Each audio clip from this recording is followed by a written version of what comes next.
أعوذ بالله من الشيطان اللعين الرجيم. بسم الله الرحمن الرحيم. الحمد لأهله والصلاة على أهلها. أما بعد فقد قال رسول الله صلى الله عليه وآله وسلم: حسین منی وأنا من الحسین. تمام تعریفیں اس پروردگار کے لیے کہ جس کے قبضۂ قدرت میں یہ کائنات ہے، کہ جو محمد مصطفیٰ، فاطمۃ الزہرا، علی مرتضیٰ، حسن مجتبیٰ اور حسین شہید کا پروردگار ہے. آج جس ہستی کا ذکر کرنے ممبر نشین ہوا ہوں وہ ہستی ہے حسین بن علی. کون حسین؟ وہ حسین جو سید شباب اہل جنہ ہے. کون حسین؟ وہ حسین جو علی مرتضیٰ کا فرزند ہے. کون حسین؟ وہ حسین جو سیدۃ النساء العالمین کا لخت جگر ہے. کون حسین؟ وہ حسین جس کے لیے اللہ کے محبوب ترین شخص نے فرمایا: ان الحسین مصباح الہدی و سفینۃ النجا. حسین ہدایت کا چراغ اور نجات کی کشتی ہے. جس کے لیے خاتم النبیین نے فرمایا: حسین منی و انا من الحسین. حسین مجھ سے ہے اور میں حسین سے ہوں. کون حسین؟ وہ حسین جس کے لیے حضرت محمد مصطفیٰ صلی اللہ علیہ وآلہ وسلم نے اپنے خطبے کو روکا. کون حسین؟ وہ حسین جس کے لیے خاتم المرسلین اپنے سجدے کو طول دیتے ہیں. تو ذرا سوچئے اس حسین کی کیا عظمت ہوگی کہ جس کے لیے خاتم النبیین، جس کا احترام اتنا کر رہے ہیں خاتم النبیین. موضوع گفتگو ہے ورود کربلا، لیکن مولا حسین کے سفر کو بیان کرتے چلوں. 28 رجب المرجب کو مولا حسین مدینہ رسول، مدینہ منورہ سے مکہ مکرمہ کی طرف عازم سفر ہوئے اور 3 شعبان کو مکہ مکرمہ میں پہنچے. 3 شعبان سے لے کر 8 ذی الحجہ تک مولا نے مکہ مکرمہ میں قیام فرمایا. جب علم امامت اور اعجاز امامت سے آپ کو یہ معلوم پڑا کہ وقت کے ظالم حاکم نے آپ کے قتل کا ارادہ حرم اللہ کے اندر بنایا ہے. وقت کا ظالم حاکم آپ کو حرم اللہ کے اندر قتل کرنا چاہتا ہے اور اس نے حجاج کے ساتھ 30 ایسے شریر ترین انسانوں کو داخل کیا ہے کہ جنہوں نے احرام میں تلواریں چھپا کے داخل ہوئے ہیں اور مولا حسین کا قتل حرم اللہ میں کرنا چاہتے ہیں.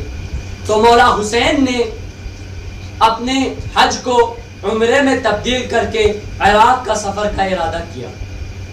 یہ خبر آپ کے بھائی محمد بن حنفیہ تک پہنچی تو وہ آپ کے پاس چلے آئے اور فرمایا کہ میرے بھائی حسین، عراق والوں نے ہمارے بابا علی اور ہمارا بھائی حسن مجتبیٰ کے ساتھ وفا نہیں کیا ہے، تو بعید نہیں ہے کہ وہ آپ کے ساتھ بھی بے وفائی کرے. تو اس لیے میرا یہی مشورہ ہوگا کہ آپ یا تو یمن کی طرف سفر کریں یا تو مکہ مکرمہ سے سفر ہی نہ کریں. یہ کہہ کر محمد بن حنفیہ چلے جاتے ہیں. اگلی صبح جب محمد بن حنفیہ کو خبر ملی کہ مولا حسین نے اپنا سفر شروع کر چکے ہیں اور ان کے پاس ان کے لیے ایک وصیت نامہ رکھا ہے جس میں مولا حسین نے فرمایا ہے کہ میں اپنے جد رسول اکرم صلی اللہ علیہ وآلہ وسلم کی امت کی اصلاح کی خاطر خروج کر رہا ہوں. المختصر مولا حسین علیہ السلام نے اپنے سفر کا آغاز کیا. ایک مقام پر پہنچے تو ایک صحابی نے بولا کہ ہم کوفہ پہنچ گئے. کوفے کی در و دیوار اور کھجوروں کی درختیں نظر آ رہی ہے. مولا نے فرمایا کہ ہم اتنی جلدی کوفے نہیں پہنچ سکتے. غور سے دیکھیے کوئی لشکر آ رہا ہے. غور سے دیکھنے پر معلوم پڑا کہ حر نے 1000 کا لشکر لے کر مولا کا راستہ روکنے پہنچ گیا۔ جب حر مولا کے راستے میں پہنچا اور مولا کا راستہ روکا، مولا کے گھوڑے کی لگام کو پکڑا اور کہا کہ ہمیں امیر نے حکم دیا ہے کہ حسین ابن علی کو ایسی جگہ میں لے جائیں جہاں پر آپ کو پانی اور کھانے کے لیے کچھ بھی نہ ملے۔ مولا حسین نے جواباً یہ فرمایا کہ اے حر، تیری ماں تیرے غم میں روئے۔ چونکہ حر کے دل میں محبت فاطمۃ الزہرا تھی، حر معرفت فاطمۃ الزہرا رکھتا تھا، اس نے جواباً مولا کے لیے یہ فرمایا، یہ کہا کہ میں اے حسین ابن علی، میں تیری ماں کے بارے میں کچھ نہیں کہہ سکتا، چونکہ تیری ماں فاطمۃ الزہرا سیدۃ النساء العالمین ہے، دختر رسول ہے، اس لیے میں تیری ماں کے بارے میں کچھ نہیں کہہ سکتا۔ المختصر ظہرین کا وقت ہوتا ہے، نماز کی ادائیگی ہوئی، حر نے مولا کے پیچھے نماز پڑھی، نماز کے بعد مولا نے طویل ترین خطبہ دیا، خطبے کے بعد اپنے سفر کو جاری رکھتے ہوئے اپنا سفر جاری رکھا اور ایک ایسے مقام پر پہنچے کہ مولا حسین کا گھوڑا رک گیا۔ کہا جاتا ہے کہ مولا حسین کا گھوڑا اس سرزمین سے آگے ہی نہ بڑھا، مولا نے گھوڑا تبدیل کیا، دوسرے گھوڑے میں سواری کی، وہ بھی آگے نہ بڑھا، تیسرے گھوڑے میں سواری کی، وہ بھی آگے نہ بڑھا۔ کہا جاتا ہے کہ مولا حسین علیہ السلام نے 7 گھوڑے تبدیل کیے، لیکن ایک بھی گھوڑا اس سرزمین سے آگے نہ بڑھا۔ تو وہاں کے اطراف میں موجود لوگوں سے پوچھا گیا کہ اس سرزمین کا نام کیا ہے؟ تو کسی نے جواب دیا اسے علقمہ کہا جاتا ہے، کسی نے جواب دیا اسے شقت فرات کہا جاتا ہے، کسی نے جواب دیا اسے غازریہ کہا جاتا ہے۔ وہاں پر موجود ایک بزرگ شخص سے جب پوچھا گیا کہ اس زمین کا کیا نام ہے، تو اس نے کہا کہ اس زمین کو کرب و بلا کہا جاتا ہے۔ پس مولا نے کرب و بلا کا لفظ سنا اور فرمایا، بھیا غازی عباس یہیں پر خیمے نصب کر دیجئے، ہماری منزل مقصود یہیں ہے، یہیں پر ہمارے تن سے سروں کو جدا کیا جائے گا، یہیں پر ہمارا پاک لہو بہایا جائے گا، یہیں پر ہمارے خیمے جلیں گے، یہیں پر ہماری بہنیں بیٹیاں اور بیویوں کی چادریں چھینی جائیں گی۔ المختصر خیمے لگا دیے گئے۔ کچھ دنوں کے اندر عمر سعد کی قیادت میں لشکر یزید جھونک در جھونک کربلا میں داخل ہونے لگے۔ کہا جاتا ہے کہ 30,000 کا لشکر عمر سعد کی قیادت میں کربلا میں داخل ہوا۔ لشکر کو آتا دیکھ حر گھبرا گیا اور ایک جگہ میں بیٹھ کر سوچنے لگا۔ تو ایک شخص آتا ہے اور حر سے کہتا ہے، اے حر، تیرے چہرے پہ خوف کیوں ہے؟ تو کیوں ڈرا ہوا ہے؟ اگر کوئی مجھ سے پوچھتا کہ عراق کا بہادر ترین شخص کون ہے تو میں تیرا نام لینے والا تھا، لیکن تو یہاں پر پریشان بیٹھا ہے۔ حر جواباً کہتا ہے کہ میں ڈرتا کسی سے نہیں ہوں، میں کسی سے نہیں ڈرتا، میں ایک طرف جنت دیکھ رہا ہوں اور دوسری طرف جہنم دیکھ رہا ہوں، لیکن اختیار نہیں کر پا رہا ہوں کہ میں جہنم میں جاؤں کہ جنت میں جاؤں۔ المختصر حر یہی کہنے کے بعد عمر سعد کی طرف جاتا ہے اور کہتا ہے کہ اے عمر سعد، کیا کل تو حقیقتاً حسین کو مار دے گا؟ جب عمر سعد کی طرف سے یہ جواب ملا کہ وہ حسین کو کل مار دے گا تو حر وہاں سے باہر نکلا۔ پریشانی کے عالم میں وہ اپنے فرزند کے پاس جاتا ہے اور کہتا ہے، اے فرزند، مجھے حسین ابن علی کے پاس لے چل، میں ان کا بہت بڑا گنہگار ہوں، میں نے ان کا راستہ روکا ہے۔ حر بہت شرمندہ ہوتا ہے اور کہتا ہے اپنے بیٹے سے کہ بیٹا، میری آنکھوں میں پٹیاں باندھ، میرے ہاتھوں میں رسن باندھ اور مجھے حسین ابن علی کے پاس غلاموں کی طرح لے جا، کیونکہ مجھ سے بہت بڑا گناہ ہوا ہے، میں نے حسین ابن علی کا راستہ روکا ہے۔ المختصر جوان بیٹا ہے، باپ کی آنکھوں میں پٹیاں باندھتا ہے، ہاتھوں میں رسن باندھتا ہے اور امام حسین علیہ السلام کی طرف لے کے جاتا ہے۔ جب مولا حسین کو معلوم پڑتا ہے کہ حر آ رہا ہے تو آپ نے حکم دیا کہ بھیا غازی عباس جا کر حر کا استقبال کیجئے. میں کہوں گا حر تو بڑا خوش قسمت ہے، علمدار حسین تیرے استقبال کے لیے آ رہا ہے، قمر بنی ہاشم تیرے استقبال کے لیے آ رہا ہے. المختصر حر مولا کے قدموں پہ گرتا ہے اور معافی طلب کرتا ہے، کہتا ہے مولا مجھے معاف کر دیجئے، میں آپ کا گنہگار ہوں، میں نے آپ کا رستہ روکا ہے، میں بہت بڑا گنہگار ہوں، میں نے فرزند زہرا کا رستہ روکا ہے. مولا حسین معاف کر دیتے ہیں. مولا فرماتے ہیں اے حر جا تجھے میں نے معاف کر دیا. لیکن حر مطمئن نہیں ہوتا. حر کہتا ہے مولا اگر آپ نے مجھے معاف کر دیا ہے تو جنگ میں مجھے سب سے پہلے جانے کی اجازت دیجیے. مولا حسین نے حر کو جنگ میں سب سے پہلے جانے کی اجازت دے دی. لیکن حر خود جنگ میں نہیں جاتا. حر پہلے اپنے بیٹے کو بھیجتا ہے، کہتا ہے بیٹا مجھ سے پہلے جنگ میں تو چلا جا. میں یہ نہیں چاہتا کہ میرے اوپر لشکر یزید کا ظلم دیکھ کہیں تو حسین سے منہ نہ پھیر لے. حر کا بیٹا جنگ میں جاتا ہے، بہت سو کو واصل جہنم کرتا ہے اور ندا بلند کرتا ہے بابا میری مدد کو پہنچیے.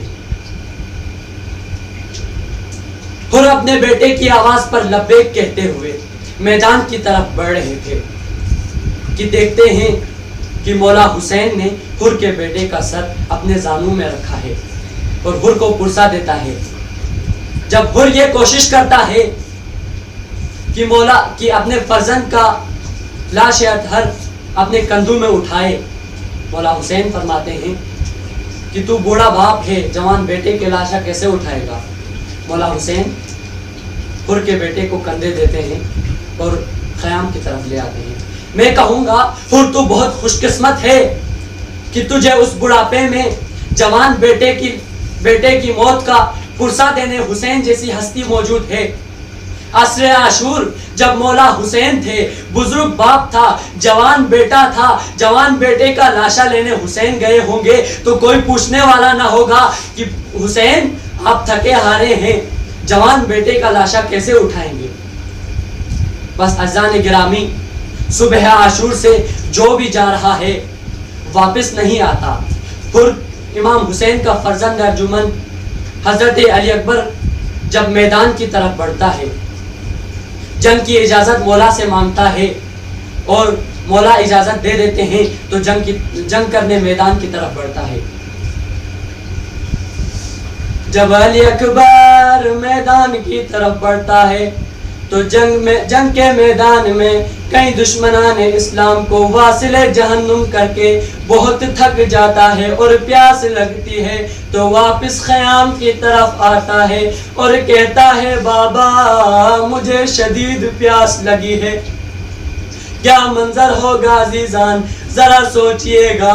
جوان بیٹا پانی مانگ رہا ہے اور بابا کہتا ہے کہ میرے پاس پلانے کے لیے پانی نہیں ہے. المختصر حسین فرماتے ہیں بیٹا میرے پاس پانی تو نہیں ہے لیکن تیری پیاس میری زبان سے بجھ سکتی ہے. تو میری زبان پر اپنی زبان کو رکھ، تیری پیاس بجھ جائے گی. حضرت اکبر ایک مرتبہ پھر سے جنگ کے میدان کی طرف بڑھتے ہیں. بہت سو کو واصل جہنم کرنے کے بعد ندا دیتے ہیں بابا میری مدد کو پہنچیے. مولا حسین بیٹے کی آواز پر لبیک کہتے ہوئے کھڑے ہو جاتے ہیں لیکن بزرگ باپ ہے عزیزان، ذرا سوچئے بیٹا مدد کو پکارتا ہے، مولا کی کمر جھکی ہوئی ہے. ایک دفعہ اٹھتے ہیں پھر بیٹھ جاتے ہیں، تڑپتے ہیں پھر اٹھتے ہیں پھر بیٹھ جاتے ہیں. عزیزان گرامی قدر جب مولا حسین چند قدم چلتے ہیں میدان کی طرف تو لڑکھڑا کر پھر گر جاتے ہیں، پھر چند قدم چلتے ہیں اور لڑکھڑا کر گر جاتے ہیں. آخر جب اٹھنے کی سکت نہیں رہتی عزیزان گرامی حسین گھٹنیوں کے بل چلتے ہوئے بیٹے کی مدد کو پہنچتے ہیں. جب بیٹے کو دیکھتے ہیں کہ بیٹے نے سینے میں ہاتھ رکھا ہوا ہے، مولا علی اکبر کا سر اپنے زانوں میں رکھتے ہیں اور علی اکبر کی آنکھیں علی اکبر دیکھ رہا ہوتا ہے مولا کے چہرے پر، لیکن سینے میں ہاتھ رکھا ہوتا ہے۔ مولا سہارا دے کر علی اکبر کو اٹھانا چاہتے ہیں، لیکن علی اکبر کے جسم میں وہ طاقت نہ رہی کہ وہ کھڑے ہو جائیں۔ جب مولا حسین نے بار بار کوشش کی کہ علی اکبر کو اٹھا لوں، علی اکبر اٹھ نہیں سکتا۔ جب مولا کے بار بار اٹھانے پر علی اکبر اٹھ نہ سکا تو علی اکبر نے اپنے سینے سے ہاتھ ہٹایا۔ جب دیکھتا ہے بوڑھا باپ ہے اور جوان بیٹا ہے، جوان بیٹا سامنے ہے، بیٹے کے سینے پر برچھی ہے اور بابا آنکھوں سے دیکھتا ہے تو ندا بلند کرتا ہے، اے خلیل خدا، اے ابراہیم، تو بھی بزرگ باپ تھا، بیٹے کو ذبح کرنے کے لیے گئے تھے، لیکن تیری آنکھوں میں پٹی باندھی تھی، لیکن مجھ حسین کی مظلومیت کو دیکھ، میری آنکھوں میں پٹی بھی نہیں ہے، میرا بیٹا میری آنکھوں کے سامنے مجھے چھوڑ کر چلا گیا۔ اللہ لعنت اللہ علی القوم